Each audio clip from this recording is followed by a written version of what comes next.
another Michigan baby. John Rogers, Jr. John Rogers, Jr., white, 6 pounds. Mother's name, Clara. John Rogers, Jr., place of birth, community hospital. John Rogers, Jr., place John Rogers, Jr. John Rogers, Jr. John My Rogers, Jr. 2000 baby. John Rogers. Rogers. I thought so. A little over 25 years ago, I delivered this boy's father. My first baby. John Rogers. John Rogers, Sr. He was a fine, healthy boy, too. Lucky he was. He was born at home, like 90% of Michigan's babies were in those days. No nurse, of course. But there was always some kindly neighbor to get things ready for the doctor. His mother had no medical attention until just before he arrived. He grew into a sturdy little rascal, and then he caught whooping cough. That year, over 300 Michigan children died of whooping cough, but he was lucky. Then when he just turned 4, diphtheria, along with over 6,000 other children in this state. That was before immunization for diphtheria. 470 youngsters died that year. Many more would have died, but for antitoxin. My number 1 baby pulled through all right. Then there was the time he fell and scratched his knee in the dirt. Lockjaw is a nasty business, and it doesn't sound any better when it's called tetanus. There was little we could do then to prevent almost certain death if there had been tetanus. But he was lucky. Yes, it was a good thing John Sr. was born lucky. We've come a long way in the years since he arrived. Children in Michigan now have a far better chance to grow up strong and healthy and free from disease. Today, long before baby arrives, every expectant mother can get prenatal care. And in Michigan health centers, expectant mothers may learn how to care for their children's health as well as their own health. Today, 9 out of 10 Michigan babies are born in hospitals. That's exactly the reverse of the figures when John Sr. was born. In those days, a hospital was a luxury for the expectant mother. Today, the premature or underweight baby goes into an incubator, where it gets special care and feeding. 25 years ago, we might have lost this baby. Today, complete medical care for babies and children is more and more available. There are medical facilities in almost every part of the state. In these centers, many of Michigan's best medical doctors devote generous amounts of time without charge for parents who can't afford to pay. But keeping Michigan's new citizens healthy and happy is a challenge to all of us in medicine. Very often we family doctors get to know more about our young patients than their own mothers and fathers. We know what is best for each child to protect him in advance from serious sickness. One form of protection is immunization. Immunizing a child is something like spraying a young fruit tree to prevent disease and to protect the young trees around it.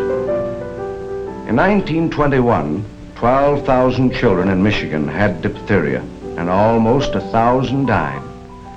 Last year, we cut the number of cases to 238, with only 23 deaths. Even these could have been prevented if the parents had cooperated, because when every baby in the state is immunized, there will be no deaths from diphtheria. In 1921, there were over 4,500 victims of smallpox in this state, with 12 deaths.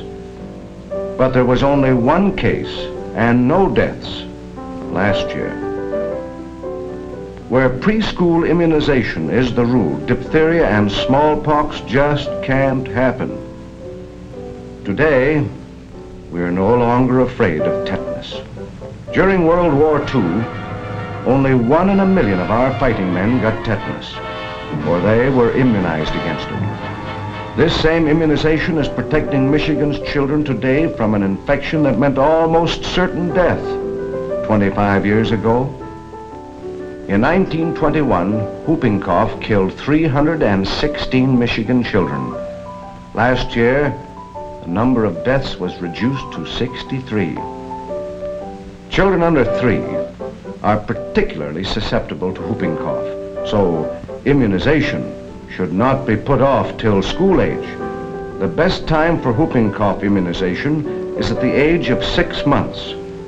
The first year in a child's life is the most important time for protecting him against disease. Since most serious cases occur before school age, immunization in school may be too late. Of course, immunization must be kept up, but we must not forget that from birth each youngster is an individual. No two are alike. Parents recognize this, and so does the family doctor. Each child must be treated as an individual if we're to bring up healthy, sturdy young men and women. Medical science has almost wiped out the serious diseases of childhood, but there are still a few which cannot as yet be prevented. For example, rheumatic fever and its after effects today cause more deaths in children than all communicable diseases combined. To reduce these deaths, your Michigan State Medical Society has set up rheumatic fever control centers to diagnose the disease in its early stages. In Michigan, in every part of the state, medical doctors give freely of their time to detecting this disease, which can do so much damage to the young heart. And while science has not yet been able to prevent rheumatic fever, it has learned the best way to treat it. We know that a long rest and properly supervised convalescence are really important. And in hospitals or at home, the closest cooperation between parents and their family doctor is necessary to safeguard the child's future health. Gradually, medicine is learning more about rheumatic fever and other diseases, so that today's children may have an even better chance to be strong and healthy. And by keeping up with the latest scientific developments with postgraduate courses and through research, we're keeping abreast of each new development. School is never over for the doctor of medicine in the battle to safeguard the health of your child. And the parents of today's children can have non-profit medical and hospital service to protect against the cost of unexpected illness. Our Michigan State Medical Society is behind the Blue Cross plan, which permits parents to pick the doctor they want for their children. Well over 1 million people in Michigan are benefiting by these plans. Yes, a lot has been accomplished to keep our children healthy and strong since that lucky first baby of mine was born. John Rogers, Jr., you're a lucky youngster, too. You couldn't have picked a better time to be born.